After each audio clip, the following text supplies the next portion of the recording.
I'd like to introduce today's presenters, Sean Leonard, CEO of Active Demand, and Arthur Germain, who's the Principal and Chief Brand Teller of Communications Strategy Group. Hi, welcome everyone. This is Arthur Germain. Today we're going to go through a few things here. Just want to take you through the quick agenda. What is conversion rate optimization and why is it important? We'll take a little look at customization versus personalization. We'll talk a bit about what we call the personalization paradox. Then we'll look at some personalization tools, some examples, and then we're going to talk about personalization best practices. So why don't we get right into it next. So conversion rate optimization, or CRO, the title of today's presentation, is really important because it's a method of fine-tuning your marketing for the greatest impact. We've all had this, right? We've all said we're doing many things, but how can we tune our marketing, whatever we're doing, so that we can share the right message with the right person at the right time and through the right format? And as you'll see as we get into it a little bit, the way to do that is through the conversion rate optimization. We are optimizing everything we're doing in marketing, and the key to CRO is personalization. So that's why we're going to talk a lot about personalization today. Next.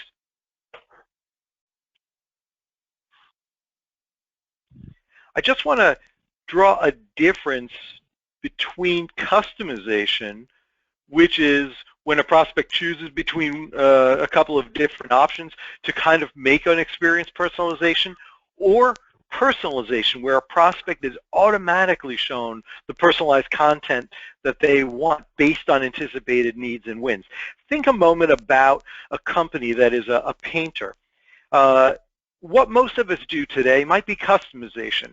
You might have, you may be this painter, or you might have a painter as a client, and on their website there's a box that says residential painting and another box that says commercial painting. And a site visitor comes and makes a choice. That's a customization choice. You choose one or the other, and then you go down a pre-planned pathway.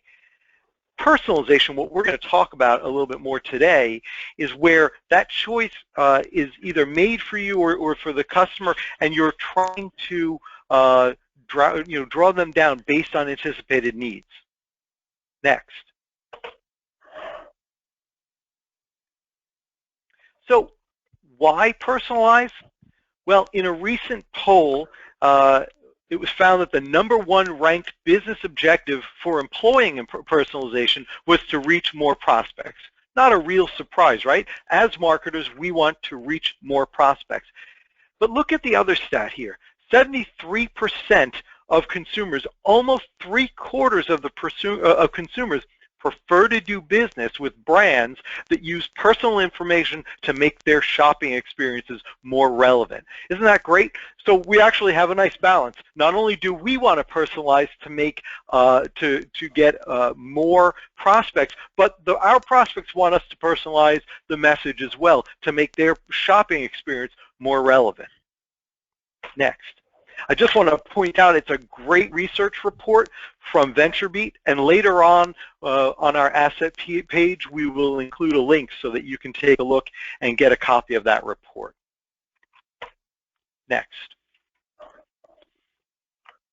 So the benefits of personalization are on both sides. The benefit to the individual is it reduces the friction in the buyer journey. It lets the individual know that he or she is somewhat unique, and it gives the individual the information that's required. The same is true on the flip side. What's the benefit to the marketer? Again, it reduces that friction in the buyer journey. You know, we're not hitting barriers, and we're not stopping people because they're not saying, well, this isn't what I want. No, we're moving them forward on the journey. It lets the marketer communicate more directly with the buyers. We're really responding to specific needs, and it enables us to supply specific information that's required for a buyer to make a decision. Next. Now, let's take a look for a moment. Where are we using personalization today? And the digital channels in which personalization or messages and experiences are delivered, primarily you see right there the big number, email, and social media and landing pages. Not too different from your own poll results, if you remember. Eric, are we able to bring up that question? I think it was question number 2 on where are people using. Yeah, so you take a look here. Your own results show 63% of you said email, 46% said web and landing pages, and then 42% said in display search, and probably a lot of retargeting. Thank you, Eric. So what we're seeing here is that in late stages like email and landing pages, where we often know the prospect, we're using personalization. Next. But where do we want to use personalization? Really, we want to start way at the top of the funnel, where we have our anonymous visitors. Next. This is often the biggest marketing spend for most companies, right there at the top. Next.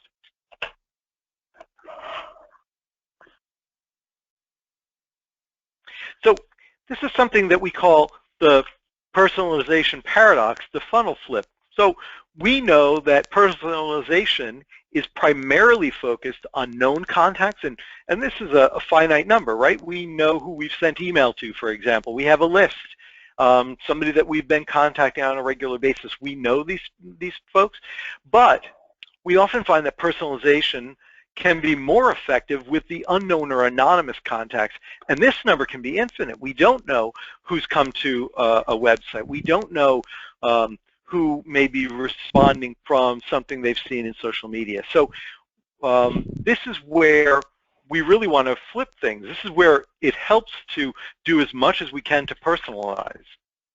Next.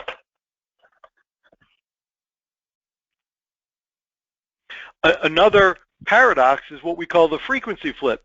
Manual personalization is easy, right? If you only have one or a few prospects to reach, you can personalize that message. You can create landing pages. Let's say you know you have 3 or 4 distinct prospects and you want to tailor to their industry, and maybe you want to even tailor to their company name. You could build 3 or 4 separate emails or landing pages. You could do a lot to personalize. But what happens if you have thousands of prospects? Even if you have hundreds, manual personalization is difficult, if not impossible, unless you automate. So now I'd like to hand this over to Sean for a few moments to talk about the tools and the techniques available for making marketing personalization and automating marketing personalization. Excellent. Thank you very much, Arthur. Yeah, and I think it's a case that before I even talk about the tools, I think that many people who haven't been doing a lot of personalization, they're, the first thing they're thinking is, okay, well, where do I begin? How do I actually start this journey of personalization? And I think that before you just jump in and start grabbing tools and start trying things, I think a bit of assessment is required. So really, and I've talked to lots of people, and they understand that there's a concept of a marketing funnel and a sales funnel, but really I think they have to actually define it and put explicitly what are the switch points and what are the touch points for their prospects through their buyer journey. And I think it's a case that if you define this set and sort of storyboard it, it's a good first step. And then take a look at what tools you currently are using and what are available. And it may take a little bit of research to understand what is available and what you have today. And I think as well, it's important to understand always what's in it for me from the prospect's perspective is what data are you collecting on the prospects today? What data can you be collecting on the prospects today? And then once you have this analysis, sort of the starting point from a data and a prospect journey, etc., and what tools you have, then you can sort of start doing the strategy development. And I think it's important to not forget about the anonymous visitor. Like Arthur was saying, the biggest spend for most companies is turning the anonymous visitor into the known prospect so that you actually can be engaged in a conversation with this prospect. So, and then of course, once the anonymity is removed, there's most people are very comfortable with personalization once you know who the prospect is. Now, if we're thinking about the signals that we're collecting or the data that we're collecting off our prospects, a lot of people don't realize that you actually have a ton of information available to you. And if you don't have it available to you, it's very easy to get access to, right? You can, if you think about location, anybody who's engaging with a digital asset, it's very, it's very simple task of doing a reverse lookup on that prospect, or, the context of the visit. What was the referring URL? Quite often, as a marketer, you have control over that. Especially if you're doing ads, it's a case that you can, use tagging on your URLs, etc., to give you some context on the website as to where the person came from. Or if you get affiliate links or distributed links or social media posts, any of these things, again, you're controlling the link, so it's a case you can use that data once they're back at your main convertible asset, which is your website or landing pages. And then again, page visits, how long they're spending on the website, on the pages, this is all data that's good available to you.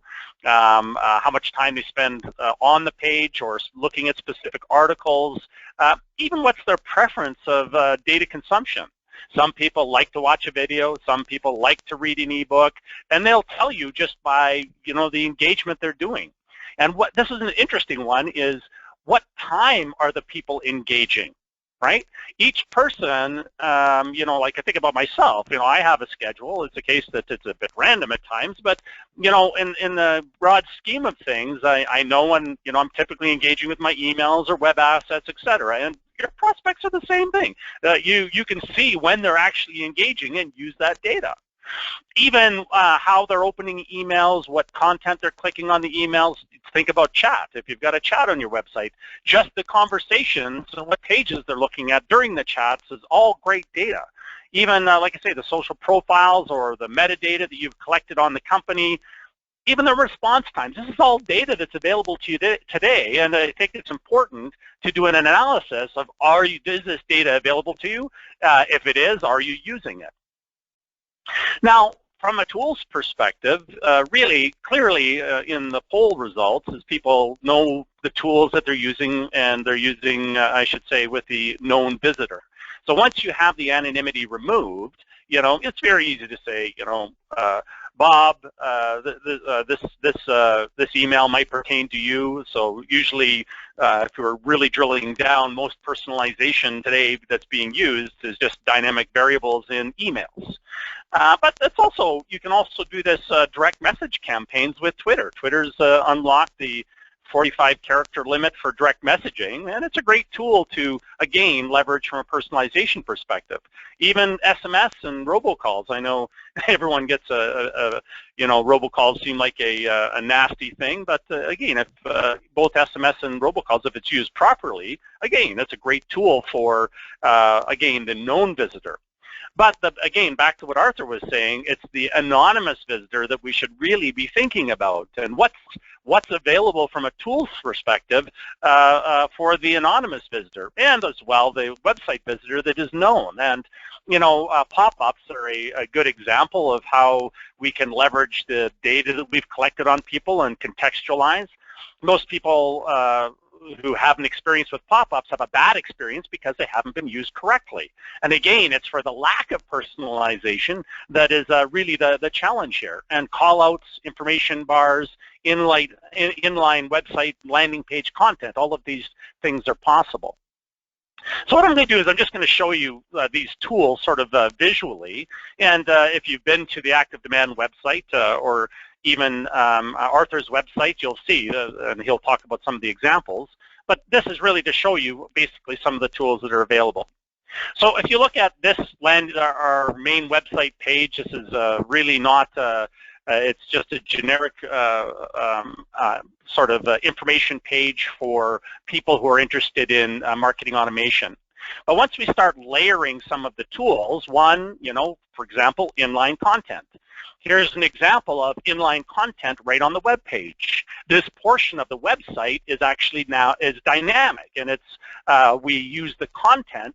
We can use the context of the session, or we can override the session. I should say the inline content for specific promotions, etc. And really, what inline content is it's content directly in the website on the website that is used or personalized or contextualized to, again, help the prospect through the buyer journey.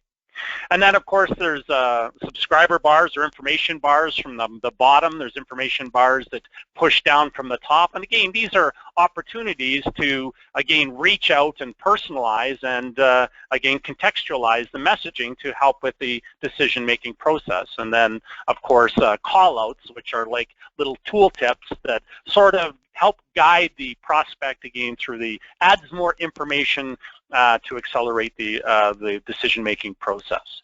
And then, of course, pop-ups. It's a case that a pop-up is where we're actually blocking the visitor's progress with some specific content. So again, these are all tools that are available to you today.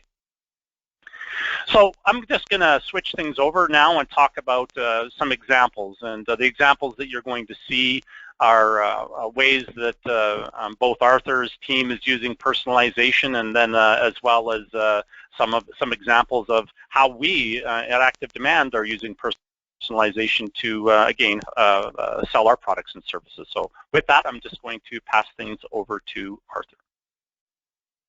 Great, thank you very much, Sean.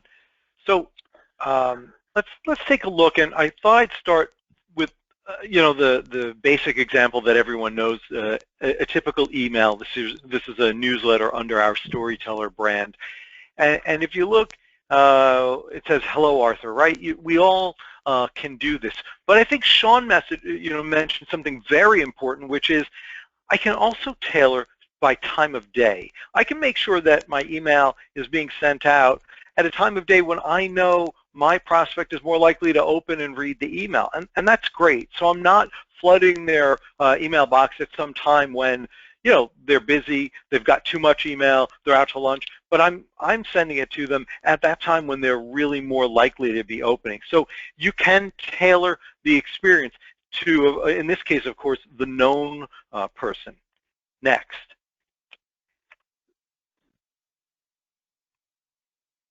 So I want to look at an anonymous site. So this is our website, and again, this is if you came in an anonymous viewer. You can see up in the corner there, I came in as an incognito viewer, and it comes up, shows the nice home page.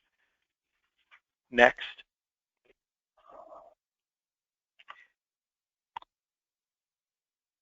But even on an anonymous viewer, we have the ability to check their geo. So now we're located here on Long Island, and you can see that a pop-up or a call-out here came by and said, Communication Strategy Group is headquartered right here on Long Island. Why not invite us over to discuss your marketing? So we have an ability to recognize that you too are here on Long Island. There's 126 towns here, and we recognize you're coming from one of them, and so we can pull in that call out. Think about that in your own location, how you might be able to tailor something that comes up for your town or counties or townships around where you work if geography is important to you. Next. The thing we're almost used to seeing, of course, is the form, right? It's blank field, sometimes challenging the people who we want to fill it out. Next.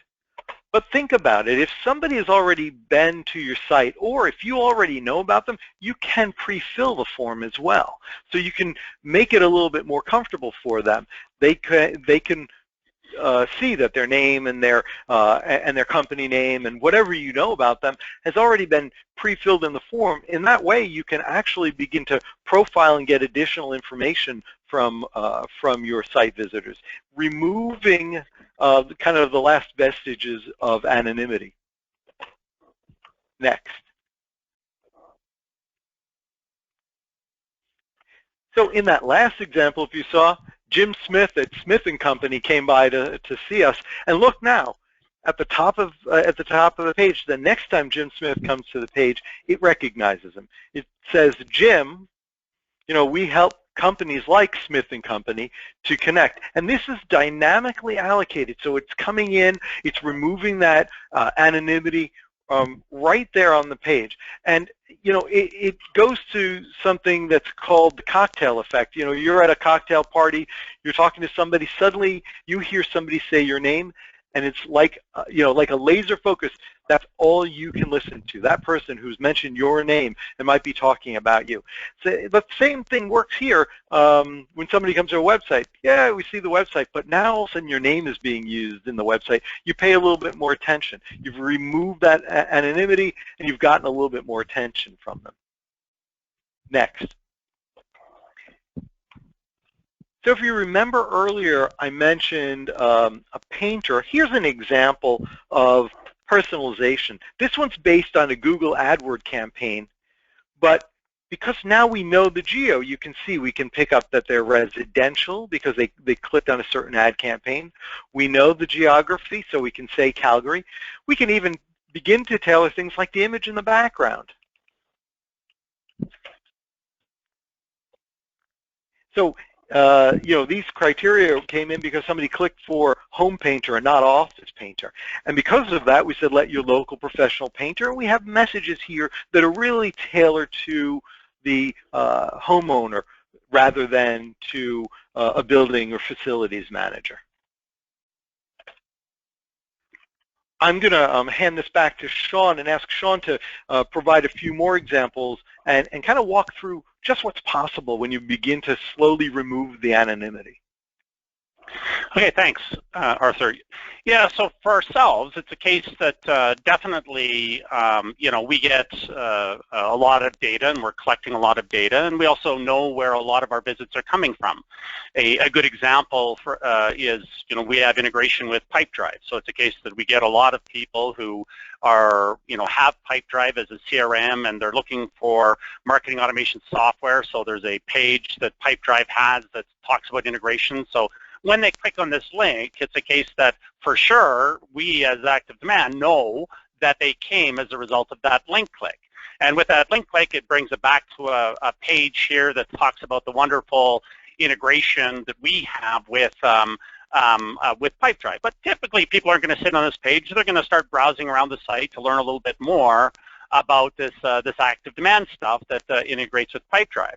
So the thing that we, as marketers, it's a case where we know they came from Pipedrive. We want to ensure that they don't forget what they're really trying to do here is find a solution that that brings their leads or engages with Pipedrive. So as they browse around the site, they might go to one of the product pages, or they might look at some of our resources or some of these other things. As a platform, we know this, so we can start bringing in and this recurring theme in the website that talks about, gee, you know, we're the perfect match for Pipedrive. So it isn't just, oh, I landed on the site and these guys, they have a page that says they talk about Pipedrive, but really the more that when you're visiting the site, more content starts being displayed that talks about this relationship with the product and Pipedrive, because that's really what the session was instantiated by. And as well, when they do finally, let's say they do pick the choice of, actually I just want to highlight here is if we do have the anonymity removed, we can actually personalize the content during the journey. So again, back to what Arthur was saying about the cocktail effect, again, they'll note, this is something that is specifically tailored to me. And as well, once I get to the landing page, again, this landing page dynamically changes based on session data that would instantiated the visit. In this case, it was because of Pipedrive, right? So again, the landing page will talk about, again, bring up this theme or this story about the engagement with Pipedrive.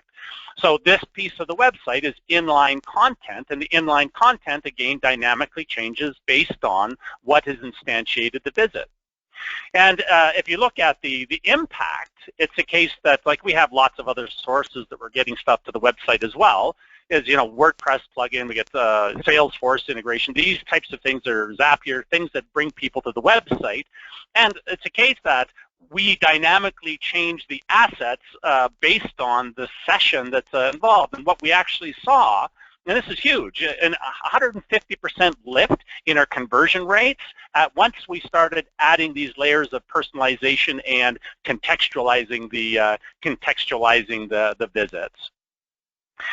Another place we'll do it is right on our, like, we do a lot of content, and it's a case, I know it's a big part of Arthur's strategy as well, is content generation and content dissemination via social media, etc. So people will come back to the website, they'll start reading about, reading the content that we've shared, and it's a case that what we will do is we have these sidebars, and we're trying to get more conversions out of the sidebars. So again, we're personalizing and contextualizing the visits as a result of the visit. And it's really about recommending things that are in line with the interests of the person who is consuming the content. So in this case, it's an article about conversion rate optimization, and clearly a webinar related to that is a good recommendation, right? And if it's a case that folks came in from say a Salesforce link or Zapier link or something as well, then again, we know they're interested in integration, so we might contextualize the sidebar based on, again, what has brought the person up to the visit. And again, the results of this, and I know it's not, the sidebars aren't a huge converting part of the website. People are very accustomed to, you know, blocking out the sidebars in their mind. But again, once we started adding the contextual and personalized information, we saw a 20% lift in the conversion rates compared to just having a static call to action page or offer. Another thing that it's a case that we've done is, again, with pop-ups, and I mentioned pop-ups are it's a tool that we all know what they do, but I think it's a case that's about using them effectively and not, you know, introducing stuff to people in a shotgun approach. So really, if it's a case that somebody came in from, let's say they're interested in our call tracking capabilities, and we know they have an interest in call tracking, and we know they're from a specific country, we can bring in a pop-up that one is, for example, uses the right picture of the money based on the GeoIP lookup of the visitor. And again, if we have the personalized, if we have anonymity removed, we can personalize the message. But again, it's about ensuring that if we're going to block the visitor because of, and with some type of offer, let's make sure that the offer is relevant, right? So it's a case that, again, because the pop-ups are part of the entire personalization platform, we have a ton of very rich data that we can leverage to ensure that the right message is being brought and presented to the right person. And again, the results here is, I think it's a case that, yes, advertising has to have a bit of a bothersome aspect to it, so because it's memorable, but really, again, we want to make it useful. We want to ensure that we're helping the buyer journey. We're not hindering just because, oh, please convert, give me your anonymity. It's really about adding value is the idea. And what the results of doing this, again, we're not presenting those pop-ups to people who have already purchased the software because, again, we have that as part of the context. We can, like I said, do the geo-targeting as well as those people that have generally shown an interest in the call tracking piece of the platform. And finally here, it's a case that, and Arthur mentioned this here as well, is this just using some of this data to help with the conversion rate optimization. And email is a good example, right? It's a case we've all done personalization as far as naming, you know, referencing somebody's name, etc. But what I want to talk about here is really using the timing aspect of the emails. And, you know, I've been email marketing for many, many years, and it's always the case, like I think about how I engage with email. It's a case that I'll look at my emails, and, you know, when I start, I'll read a couple, and then I'm just going to try to blow through as many as quickly as possible to clear my inbox out. And that's the same way a lot of prospects are doing it too. So what we all want as email marketers is we want to be to the top of the inbox. And at the top of the inbox is difficult, so we'll go through this process thinking, you know, we can't send our emails on Monday because, well, they got an inbox full of emails. Can't be on Friday because clearly, you know, nobody is looking at their emails on Friday. They've got other things they're thinking about. And it can't be Wednesdays because it's sort of cruel. So it's a case that, well, it's Tuesdays or Thursdays at maybe 10 o'clock. That's the thinking that's gone on before. But if you're an organization like us that has prospects and customers around the globe, what's 10 o'clock my time in Australia, right? 10 o'clock in the morning, Tuesday morning my time is the middle of the night in Australia. And really, it's not just about geographic targeting, is that even though somebody is in my time zone, they might be more interested in engaging with the digital assets in the middle of the night, right? It might be they prefer to work at night or consume the digital assets, etc. And really, they tell us this with the data that we collect on them. So again, why can't the software not just look at emails, but look at all the data that's being collected and predict when is the right time to send an email to the prospect? And that's exactly what the software Active Demand is doing for us. And if you look here, the old school way, you know, we would get a low, you know, Tuesdays and Thursdays at 10 o'clock, we'd get open rates of 16%, high of 24%. But once we went to actually you know, personalizing the send to the individual, our open rates jumped to 36%. So it was a huge change in the open rates just because we were getting the email to the inbox on the prospect's time as opposed to what we think is the right time. So I'm just going to talk a little bit about best practices here, and really I think it's a case that I think it's important to contextualize. I think it's getting the right message, and Arthur mentioned this right at the beginning, getting the right message to the right person in the context of what they're trying to do. And it's a case that you have a lot of data available to you as marketers. I'm saying really leverage this data for the individual. It's a case that it's important as well to understand that the individual is an individual. They're not just a stat, and try to bring the individual into the marketing process. Is really rationalize your approach. Is understand, you know, what is the buyer journey, where is the prospect in what stage of the buyer journey are they in, and what data do you have available to again present things that help customize the buyer journey for the individual. And again, it's about using behavioral content. And don't forget, because these are people, not just stats, is try to bring in some emotional engagement in the personalization.